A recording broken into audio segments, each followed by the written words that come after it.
Gimana hari ini? Everything going well? All good. All good? Oke. Apa yang mau diceritain hari ini? Lebih mau nanya aja sih, karena dulu sempat pernah sekali ke kelas anger management. Karena aku tuh punya masalah sama pengontrolan emosi diri. Oke. Kayak gampang temperamen dulu, tapi dulu banget. Terus suka meledak-ledak. Ada anger issue lah. Nah, terus sekarang sih sebenarnya udah lumayan membaik sih. Cuman lagi mau nanya atau mau konsultasi tentang itu supaya kedepannya nanti bisa lebih mengontrol lagi. Oke. Supaya nanti kedepannya bisa lebih ngontrol lagi. Sekarang kondisinya emang gimana? Yang kamu bisa gambarin? Sekarang kalau dulu ya, dulu itu sebelum ikut kelas anger management itu gampang ke-trigger, gampang meledak-meledak emosinya, kemana aja ya, ke teman, ke pasangan, terus juga ke orang nggak kenal, bahkan sempat jadi masalah sampai ada inilah kontak fisik segala macam. Cuman kan sejak banyak masalah itu pun jadi proses pendewasaan tuh. Kayaknya udah nggak baik nih, kayaknya ini ada something yang harus dibenerin. Akhirnya makin kemari, mungkin karena nambah umur juga kali kayak.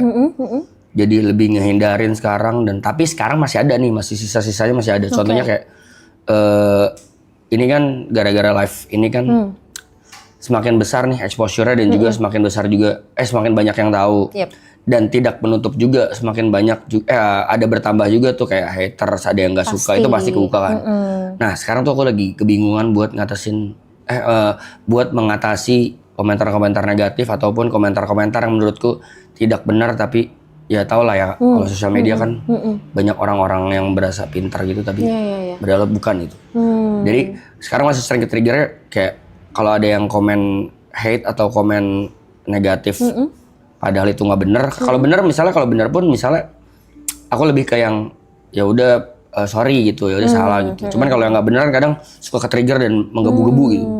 Nah aku tuh tipikal orang yang suka balasin komen gitu, jadi kalau ada yang ngoceh-ngoceh nggak jelas tuh balas. Iya. Is it wrong apa? Oke, sebelum kita nyampe ke is it wrong or not gitu, aku mau tanya dulu yang kamu rasain ketika kamu balas komen itu apa? Yang kamu dapetin, yang kamu rasain? Dibilang lega juga enggak sih. Malah kadang tambah kesel sih. Malah tambah kesel. Proses nahannya itu tuh yang lumayan sulit, susah ya. Oke. Butuh waktu berapa lama untuk akhirnya kamu bisa turun lagi emosinya? Kayaknya harus ada distract deh. Harus ada distract. Biasanya apa distraksinya? Either nonton atau nge-skip atau keluar dari ranah komentar itu dan buka aplikasi lain, misalnya main game atau ngobrol sama teman atau mungkin lihat video lucu misalnya gitu. Kayak harus ada distraksi. Cuman masalahnya tuh pertama face-nya itu loh, pertama ngadepinnya tuh kayak susah nahan buat balas gitu. Iya, dan untuk akhirnya memutuskan milih distraksi kan juga sulit ya. Karena itu kan pilihan mau atau enggak sebenarnya. Oke. Di tahun berapa kamu sempat ikut kelas anger management itu? Sebelum COVID, 2019 atau 18 ya. Oke. Apa yang membuat kamu memutuskan untuk ikut kelas itu? Karena pernah dapat masalah besar, sampai kriminal, sampai tindak kriminal. Oke. Berarti itu kesadaran diri sendiri untuk ikut atau emang kesadaran diri. Kesadaran diri. Apa yang kamu lakuin di kelas itu? Itu kelasnya ngapain aja? Boleh diceritain? Lebih ke ini sih, karena kelasnya harusnya 5 kali.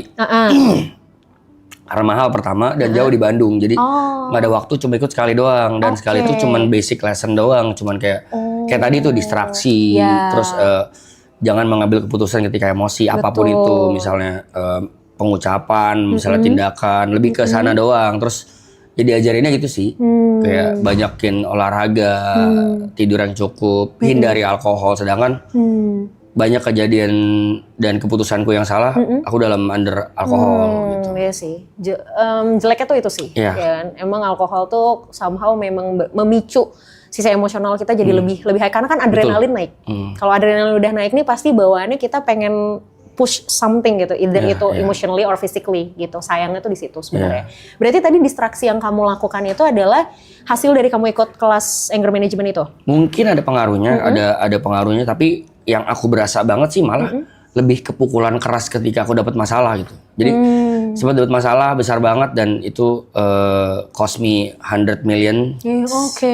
Jadi dari situ baru kayaknya nggak worth ya kayaknya kalau cuman menangin emosi doang terus. Tapi ruginya banyak banget. Iya. Dari situ belajar banyak banget. Mungkin itu turning point-nya. Ya terlebih lagi mungkin karena lingkungan juga ngaruh. Dulu lingkunganku suportif banget tuh sama berantem-berantem. Jadi kayak kalau lu berantem gue maju nih, kan ada yang teman gitu. Iya, kan ada teman yang kayak gitu ya. Iya. Kalau lu gas gue gas. Nah, karena mungkin sekarang lebih ke banyak yang nenangin, lebih banyak udah lu pikirin karir deh. Kalau ribut-ribut kayaknya nggak worth sama karir lo gitu-gitu. Jadi sekarang lebih ke tone down aja gitu. Oke. Ingat nggak terakhir kali kapan kamu benar-benar marah besar atau ini tuh yang kamu emang emosi banget belakangan ini? Kapan? 3 bulan lalu apa 2 bulan lalu kayaknya. Oke. Aku nggak bakal nanya masalahnya, tapi aku mau tahu reaksi emosinya seperti apa saat itu. Aku konfront. Oke. Aku konfront orang yang ada masalah sama aku. Dan ya itu, kadang-kadang memang kitanya udah nahan ke kondisinya yang tidak mendukung. Ya dia intinya ada fisik kontak yang dia duluan, tapi bukan aku. Ya akhirnya jadi tambah meledak lagi itu lagi yang terjadi. Iya. Oke. Kamu pernah nggak ada momen di mana kamu duduk diem, kamu merem, benar-benar nggak ngapa-ngapain, pernah kamu lakuin nggak? Tidur. Kayak gitu. Ya selain tidur. Selain tidur. Nggak ada. Kamu tapi awake gitu, memang benar sadar gitu. Tapi aku punya habit gini Kak. Aku punya habit tuh biasanya sebelum ini live ini terjadi, aku selalu menyisihkan waktuku misalnya either paling lambat 2 minggu sekali atau seminggu sekali itu untuk me time. Oke, good. Jadi aku suka me time, tapi me time gue itu kayak evaluasi diri apa yang aku lakuin sebulan ini, sebulan belakangan. Tapi minum alkohol. Minum alkohol sendiri, terus kayak gak merenung sih ya gitu sih, kayak evaluasi kemarin ngapain aja, apa yang kurang, apa yang nanti harus dilakuin, planning ke depan, evaluasi yang di belakang dan planning ke depan. Tapi ya itu under alkohol juga. Jadi lebih ke apa ya, kontemplasi ke diri sendiri ya sebenarnya gitu. Kalau bengong itu nggak pernah sih. Oh, oke. Sebenarnya gini, kalau misalnya memang kamu ngerasa alkohol bisa membantu kamu untuk lebih rileks, nggak apa-apa sebenarnya menurutku, selama memang kamu tahu takarannya. Karena orang-orang yang memang punya kecenderungan lebih mudah emosional itu harus tahu takaran alkohol. Soalnya kalau misalnya dia konsumsi berlebihan, itu dampaknya kayak yang udah-udah tuh, kayak yang kamu pernah lakuin lah, kamu pernah rasain. Jadi memang kamu harus bisa takar itu yang pertama. Terus yang kedua, masalah komen di sosial media, gimana nih gitu ya, gimana untuk supaya oke nih, stop nih gitu, untuk nggak malah jadi ngebales, ujung-ujungnya malah tambah emosi, gimana ya supaya bisa langsung ke distraksi. Kalau pilihannya langsung distraksi, susah. Kenapa? Karena kita tidak akan bisa terdistraksi kalau pikiran kita, perasaan kita, batin kita itu masih ke yang sini.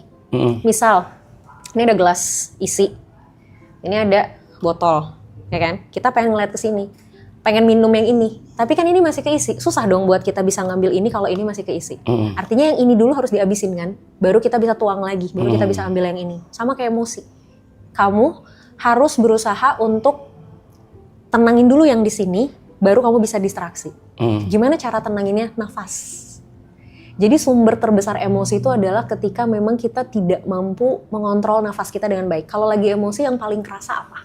Iya, deg-degan. Deg-degan kan? Nafas pasti terengah-engah kan? Badan mulai kaku, ya kan? Kebas segala macam, kepala pusing. Itu karena jantung kita, adrenalin kita tuh muncul, hormon adrenalin kita muncul. Dia itu ngasih gejala ke fisik itu adalah detak jantung berdegupnya lebih cepat. Kalau detak jantung berdegupnya lebih cepat, otomatis kan emosi kita juga pasti lebih terengah-engah karena asupan oksigen jadi berkurang. Asupan oksigen berkurang, kita udah susah mikir secara lebih objektif karena asupan oksigen ke otak juga jadi berkurang. Boro-boro mau ngambil keputusan, akhirnya keputusan yang diambil adalah ya udah gue bales head comment ini dengan sesuatu yang lebih hate lagi misalnya gitu, atau anything lah gitu. Jadinya kan malah boro-boro mau distraksi gitu kan, nggak bisa. Akhirnya yang harus dilakukan adalah kita pastikan oksigennya masuk dengan baik dulu gitu. Nggak harus langsung fine, tapi at least tuh menurun dulu deh gitu ketegangannya gitu. Dilakuinnya dengan apa? Nafas. Pernah dengar relaksasi pernafasan? Pernah dengar? Pernah ngelakuin? Itu juga diajarin. Nah, apa yang diajarin? Teknik yang berapa? Yang gimana? Yang ya betul. Yang pelan-pelan atau nafas pelan-pelan itu diajarin juga. Itu diajarin juga. Nah, aku mau challenge kamu, mungkin ini bisa jadi sesuatu yang kamu bisa lakuin setiap hari, terutama sebelum tidur, apalagi kalau lagi emosi, ngadepin hate comment. Kamu relaksasi pernafasan tapi ada hitungannya, 3-4-3 namanya. Ya. 3 hitungan itu kamu tarik nafas dari hidung, 4 hitungan kamu tahan, 3 hitungan kamu hembusin dari mulut. Gitu. Itu dilakuin sampai little bit lebih turun aja gitu. Nggak harus yang bener-bener tenang, enggak, karena susah pasti. Tapi at least sedikit menurun, baru abis itu cari distraksinya. Jadi distraksi itu sebenarnya langkah kedua. Langkah pertamanya nafasnya dulu. Mau cobain dulu nggak sekarang? Dikit aja. Ya. Tapi aku pengen minta sambil merem boleh ya? Oke. Aku yang pandu, hitungan ketiga, kamu tarik nafas 3 hitungan, terus nanti tahan 4 hitungan, baru hembusin lewat mulut 3 hitungan. Oke? Boleh merem dulu? Oke. 1, 2, 3 tarik. Tahan. 2, 3, 4. Hembus. 1, 2, 3. Tarik lagi. 1, 2, 3. Tahan. 1, 2, 3, 4. Hembus. Pelan-pelan aja, it's okay, take your time. Pelan-pelan. Tarik. Tahan. Hembus. Oke, udah dapat ritmenya. Udah. Sekali lagi, udah? Oke. Gimana? Ya emang ngaruh banget sejauh ini sih, ngaruh banget. Cuman kan kadang suka lupa aja kan. It's okay, nggak apa-apa. Kita coba, ya. PR-mu lakukan perlahan, nggak usah terburu-buru. Ya, ini akan sangat tidak nyaman untuk orang yang punya sisi emosional cukup fluktuatif, karena membuat orang emosional untuk stay diem tuh pasti bikin cemas, pasti nggak tenang ya kan. Tadi tuh di percobaan pertama kedua kelihatan tuh kamu kayak nggak bisa gitu, tapi it's okay, ini dicoba gitu ya. Tadi di percobaan ketiga ritmenya udah lumayan dapet. Nah itu boleh dilakuin. Jadi begitu kamu baca head comment, set, tarik nafas dulu. 1, tarik nafas. 2, kalau emang kamu lupa untuk tarik nafas, at least berhitung 1 sampai 10. Jadi sebelum kamu beneran ini, kamu hitung dulu 1, 2, 3 sampai 10. Nah itu tuh tanpa kamu sadari, kamu ngebantu diri kamu untuk tone down dulu. Abis itu udah 10, tinggalin handphone kamu atau buka aplikasi lain. Gitu. Itu dulu aja yang dicoba pelan-pelan ya. Oke, Dok. Sip. Terima kasih banyak. Terima kasih, Kak. Sama-sama. Dengan senang hati.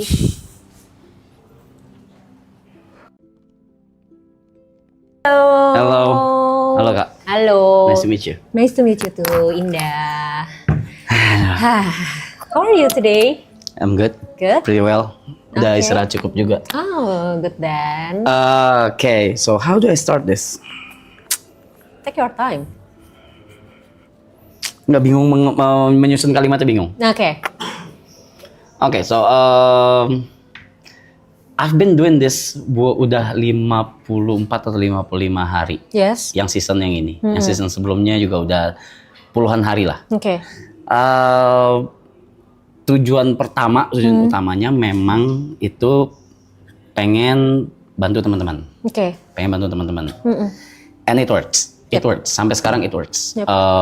Semua dapat spotlightnya masing-masing. Semua dapat chance dan kesempatan masing-masing.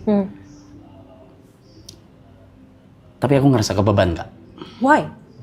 Itu yang aku nggak tahu. Itu yang aku nggak tahu sampai sekarang kenapa. Kayak kebebannya tuh lebih ke, am I doing this right? Apakah ini benar atau enggak? Dan pujian-pujian yang aku dapat itu udah dari tahun lalu. Dari segala apapun yang aku lakuin di sosial media, itu aku dapat pujian terus sampai detik ini. Oke. Gak nyaman aku, Kak. Dengan pujian-pujian itu. Oke. Ya kayak apa sih gitu kayak. Kayak akhirnya kayak jatuhnya jadi burnout sendiri. Oke. Jatuhnya jadi burnout sendiri. Di luar dari memang capek ngelakuin ini semua sih, cuman ya burnout, Kak. Burnout kayak kayaknya gue nggak deserve dipuji kayak gini deh, gitu. Aku nggak tahu kenapa. Mungkin salah satu alasan yang ada di kepala aku kenapa aku gitu mungkin karena aku udah bertahun-tahun itu dihujat terus. Oke. Gitu. Oke. Udah dihujat terus. Jadi ketika kayak gini, I don't know how to feel. I don't know how to feel. I don't know how to act. Yep. So what am I supposed to do? Oke. Memang yang kamu ekspektasikan harusnya kamu dapetin apa dari orang-orang? Biasa aja gitu, biasa aja gitu kayak nggak ada ekspektasi apa-apa ya. Ya aku ngelakuin ini seneng sama teman-teman, ngelakuin ini juga nggak ada kayak mikir oh harusnya timbal balik apa nih dari mereka atau apa, nggak ada gitu. Jadi Tapi kan pujian-pujian tersebut kan memang nggak ini ya, nggak by design, memang ya mereka dari penonton. Dan nggak bisa dikontrol juga. Dan nggak bisa dikontrol, dan begitu juga dari mereka semua yang di sini dan juga yang di belakang layar juga gitu. Iya, jadi I don't know how to feel. Aku nggak tahu gimana menerimanya tuh harus apa gitu. Oke. Selama ini berarti nerimanya gimana? Or even belum bisa diterima? Belum mencoba untuk menerima? Kalau hate udah bertahun-tahun yang aku terima ya I ignore them. Oke. Totally. Aku ignore, aku nggak peduli apa segala. Mungkin kalau misalnya udah terlalu parah, aku nggak buka sosmed gitu, detox gitu, detox sosmed gitu. Karena ada beberapa beberapa chapter yang memang lumayan parah tuh hate-nya gitu. Nah itu aku detox sosmed gitu. Oke. Kasarnya lari mungkin, ya gitu. So emang harus menerimanya gimana? Oke, sebelum apresiasi ini datang lebih banyak, itu kan pasti ada pertama kali dong gitu. The first time kamu dapetin apresiasi ini, inget nggak momen itu? Iya. Oke, what did you feel? Why? Buat apa gitu? Mempertanyakan. Iya, like why? Kenapa harus dipertanyakan? Kenapa harus dipuji? Oke, pertanyaan yang sama dengan kenapa kamu harus makan? Because I'm hungry. Oke. Okay. Let me tell you something. Kita bicara tentang kebutuhan dasar manusia, ya, psychologically. Yeah. Tadi kan kamu bilang kamu makan karena lapar. Yeah. Emang kalau kamu nggak makan, efeknya apa? Lapar, mati. Ya kan? Tidur karena apa? Ngantuk. Kalau nggak tidur? Ya nggak apa-apa juga sih kalau Nggak apa-apa juga. Kalau terus-terusan nggak tidur, nggak pernah tidur sama sekali. Ya tunggu badan shutdown sendiri mungkin. Mati akhirnya kan, mati juga kan. Nah, surprisingly, makan, tidur, hidup, let's say breathe, bernapas, ini adalah kebutuhan dasar manusia. Yang dimana kalau tidak terpenuhi, kita nggak bisa menuhin kebutuhan lainnya yang ada di atasnya. Apapun itu, banyak banget kebutuhan untuk bersosialisasi, kebutuhan untuk self-development, itu nggak bisa dipenuhin kalau yang dasarnya belum terpenuhi. Nah ternyata, selain tidur dan makan ini, kebutuhan untuk dicintai dalam tanda kutip, I know it sounds ew gitu kan, tapi mari kita bicara secara konseptual dulu gitu ya. Bahasanya adalah kebutuhan untuk dicintai, it's a part of basic needs. Sure. Nah, salah satu kebutuhan dasarnya itu adalah, di dalamnya adalah apresiasi. Sure. Nah, masalahnya adalah manusia terkadang lebih terbiasa dengan hal yang sifatnya familiar daripada yang enggak. For example? Contoh, kamu lebih familiar di hate daripada dikasih afeksi, apresiasi, showing love gitu loh. Nah, itu kamu nggak biasa dengan itu.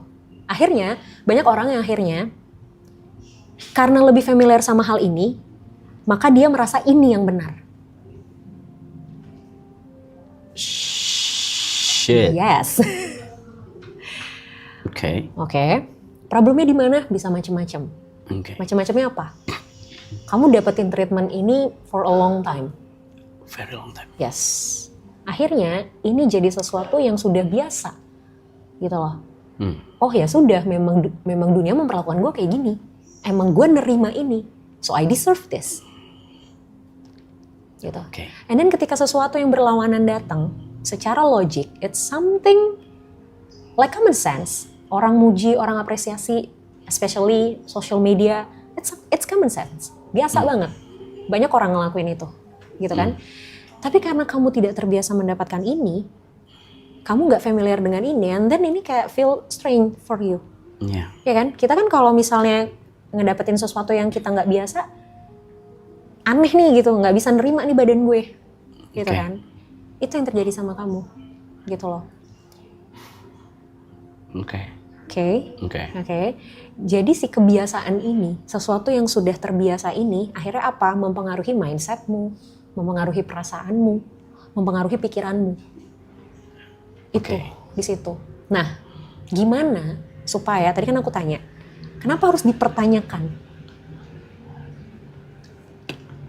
Nah, sama kayak aku akan bertanya, kenapa kamu harus apakah kamu pernah mempertanyakan why people hate you?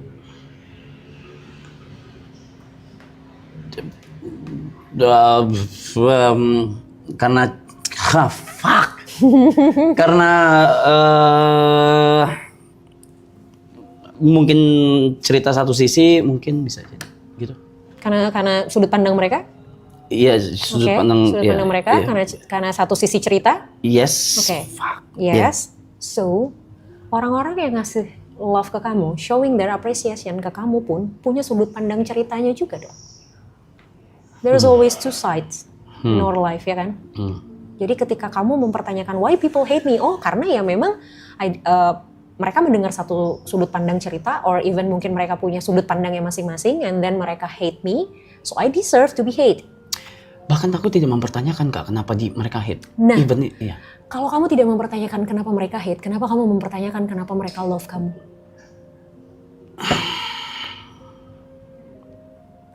Because this is not something that you want to be, or you have to be asking for. Artinya, di hate itu adalah hal yang wajar terjadi, even di love pun adalah hal yang wajar terjadi. I know it's really hard for you. I know, it's okay. It's okay.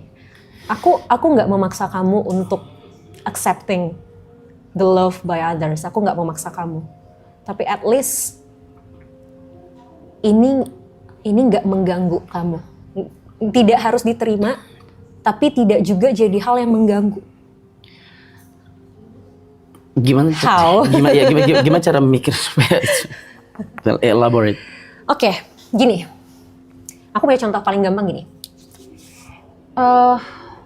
Makanan sehari-hari yang biasa kamu makan yang kamu suka apa? Nasi. Pakai apa lauknya? Warteg. Oke, nasi warteg. Asin, pedas, ya kan? Yeah, sure. Pernah coba makan makanan sehat? Ya, pernah. Pernah? Gimana rasanya? No, fuck that, no. Nggak enak? Oke. Kalau disuruh pilih makanan sehat sama warteg? Ya, sesuai selera, kalau ngomongin selera. It depends on situation. Kalau lagi nge-gym ya makanan sehat. Oke. Mau nggak mau gitu. Oke. Saat ini misal depan warteg. Saat ini warteg. Oke. Padahal kamu tahu makanan sehat rebus-rebusan dengan sedikit garam dan gula itu jauh lebih sehat dan baik kan? Ya kan? Tapi karena kamu terbiasa makan warteg, kamu jadi menilai bahwa warteg adalah yang saya deserve untuk makan. Oke. Ya kan? And then ketika kamu makannya makanan sehat, kamu pasti akan ngerasa, oh no, it's not me. Ini nggak enak. It's not right. Gue nggak suka buang ini gitu. Tapi kenapa ketika lagi nge-gym bisa makan makanan sehat? Karena lagi di face kalau ini baik buat saya gitu. Yes, it's mindset. Oke. It's your mindset. Oke. Kamu tahu bahwa ini makanan baik buat saya dan saya memang punya goals. Oke. Ya kan? That's why saya harus jaga makanan saya karena memang saya lagi nge-gym. Okay. Gitu kan? But it's all about mindset. Sama kayak being hated and loved. Okay. It's all about mindset. Yang tentu mengubah mindset itu susah. Oke. Tapi bukan berarti nggak bisa. Ya. Jadi hal paling mudah yang bisa dilakukan sementara waktu ini,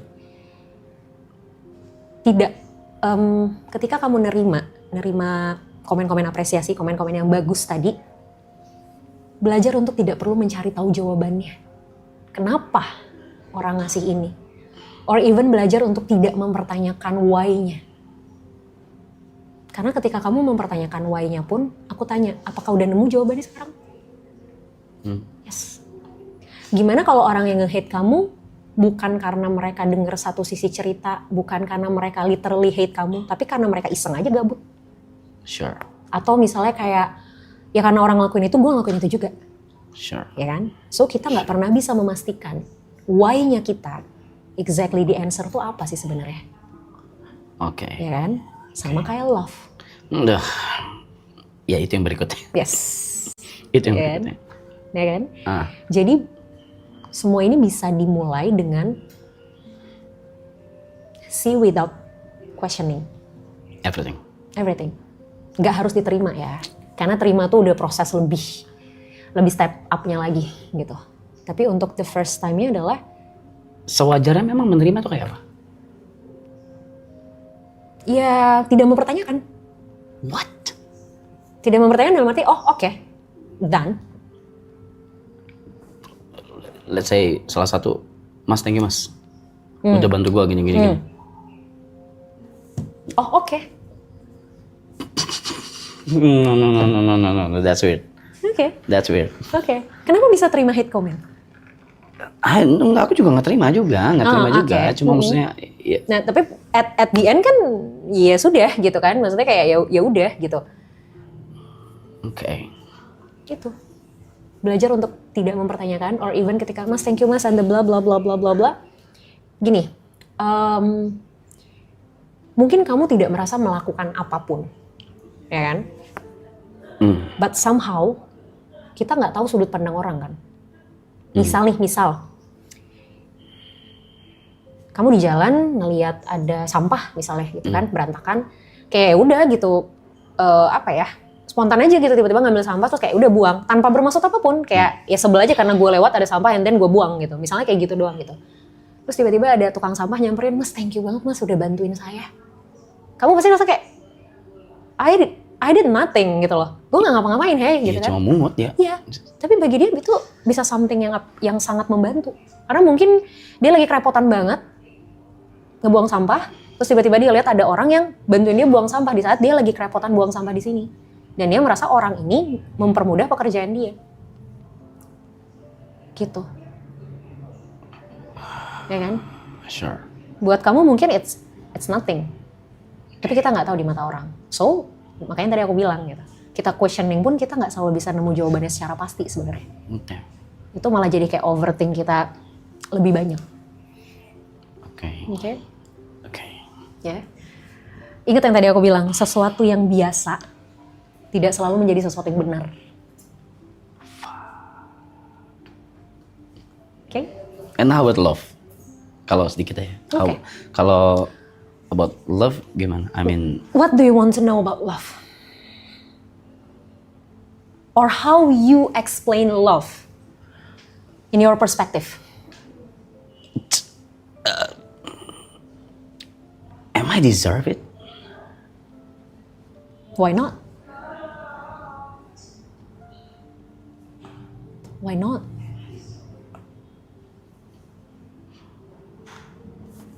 Fuck, nggak ada apa-apa di kepala gue.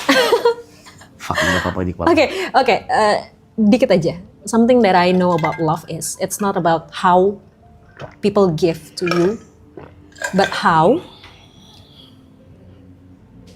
you react with them. Artinya gini, ada orang yang misalnya tiap hari ngasih kita duit 100.000 dengan alasan gue sayang sama lo, gue cinta sama lo, nih duit lo 100.000 tiap hari, 100.000 tiap hari, 100.000 tiap hari. Baik, dia baik. Tapi ternyata dengan kita dikasih uang 100.000 tiap hari, bikin kita jadi malas kerja. Is it good? No. Is it love? No. Okay. Even though dia melakukan hal yang baik, tapi dampaknya tidak baik buat kita. Okay. So, aku percaya love itu adalah, ini tuh bukan tentang apa yang dikasih orang ke kita, tapi dampaknya buat kita apa. Kalau kita jadi baik, kalau there's something kita dapetin sesuatu dan itu ternyata baik buat kita, that's love. Sure. Anjir, udah di sini langsung kosong gini kepala gue ya. Maaf Kak. It's okay, it's fine. Okay? Yeah, I think that's enough. All good? I think that's enough. Yes.